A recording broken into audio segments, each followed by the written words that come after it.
High everyone welcome back to Nasima's cooking recipe. प्रतिदिनेर मतो आजकेरो चले एलाम नतून आरो एकटी रेसिपि निये आपनादेर सामने। आज रान्ना करब डाल और डिम दिए एकटी मजादार रेसिपि। भीषण टेस्टी এই রেসিপিটি भात किंबा नान परोटा जे कोनो जिनिसेर संगेई किन्तु एटा खेते अनेक बेशी भालो लागे। ताहले चलुन रेसिपिटी शुरू करे दिई। प्रथमेई लागबे डाल। आमी एखाने मुग डाल व्यवहार करछि, अवश्यई आपनारा मुग डालटा नेबेन।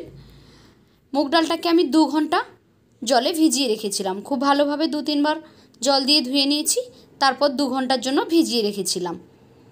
एखन एकटा प्रेसार कुकारे करे मुग डालटा दिए दिलाम और तार संगे आमी दिए दिচ্ছি आधा चामच हलुद गुঁড়ো।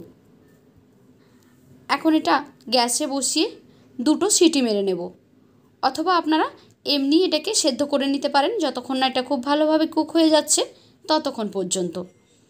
এখন 4টে ডিম আমি নিয়েছি, ডিমটাকেও আমি সেদ্ধ করতে বসিয়ে দিচ্ছি।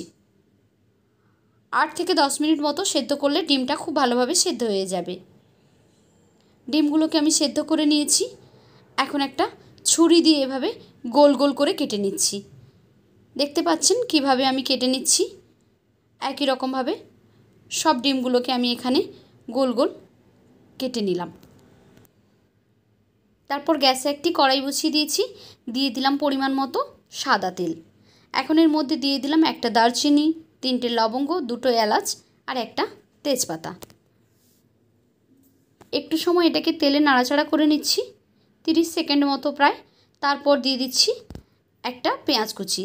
আমি এখানে একটি বড় সাইজের পেঁয়াজকে এভাবে ছোট ছোট করে কেটে নিয়েছি, সেটাকে এখানে দিয়ে দিয়েছি। কিছুক্ষণ এটাকে নাড়াচাড়া করে নেব যতক্ষণ না এটা সফট হয়ে আসছে ততক্ষণ পর্যন্ত। এখন পেঁয়াজটা অনেকটা সফট হয়ে গেছে, দিয়ে দিলাম এর মধ্যে 1 চামচ আদা রসুনের বাটা। আদা রসুন বাটা দিয়ে আবারও কিছুক্ষণ নাড়াচাড়া করে নিচ্ছি যতক্ষণ না আদা রসুনের কাঁচা গন্ধটা চলে যাচ্ছে ততক্ষণ পর্যন্ত এটাকে কুক করব আমরা। এখন আদা রসুনের কাঁচা গন্ধটাও চলে গেছে আর পেঁয়াজটা অনেকটাই সফট হয়ে গেছে। দিয়ে দিলাম 1/2 টিস্পুন হলুদের গুঁড়ো। আর এখানে দিয়ে দিয়েছি আমি 1 চামচ ভরে লাল লঙ্কার গুঁড়ো। এটাতে রঙটা হবে বেশি কিন্তু ঝালটা একটু কম হবে। দিয়ে দিলাম এখানে 1 চামচ জিরে গুঁড়ো, 1 চামচ ধনে গুঁড়ো। এখন এই সমস্ত মশলাকে খুব ভালোভাবে একটু কষিয়ে নিচ্ছি। স্বাদ অনুযায়ী লবণ দিয়ে দিলাম। এখন যে ডিমগুলো আমরা কেটে রেখেছিলাম সেই ডিমগুলোকে এই মশলার সঙ্গে দিয়ে কিছুক্ষণ ফ্রাই করে নেব। হালকা হাতে ডিমগুলোকে একটু নাড়াচাড়া করতে হবে, না হলে কুসুমগুলো বেরিয়ে যেতে পারে। এখন যে ডালটা আমরা সেদ্ধ করতে বসিয়েছিলাম, ডালটা পুরোপুরি সেদ্ধ হয়ে গেছে। তার মধ্যে আমি এখানে দিয়ে দিলাম স্বাদ অনুযায়ী লবণ।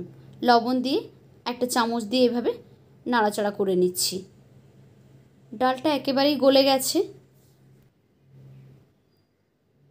এদিকে ডিমটাও খুব ভালোভাবে ফ্রাই হয়ে গেছে, দেখতেই পাচ্ছেন। এর থেকে বেশি ফ্রাই করতে গেলে কুসুমগুলো সব ভেঙে যাবে। এখন এই পর্যায়ে আমরা দিয়ে দেব আগে থেকে সেদ্ধ করে রাখা ডালটাকে। দিয়ে দিলাম এর মধ্যে ডালটা। এবার একটু নাড়াচাড়া করে নিলেই কিন্তু রেডি হয়ে যাবে আমাদের ডিম ডালের একটি ইউনিক রেসিপি। এটা খেতে অনেক বেশি টেস্টি। আপনারা একবার বাড়িতে ট্রাই করুন, তাহলেই কিন্তু বুঝতে পারবেন কতটা সুস্বাদু এই ডালটা খেতে। তো রেডি হয়ে গেল আমাদের ডিম ডালের দারুণ মজাদার একটি রেসিপি।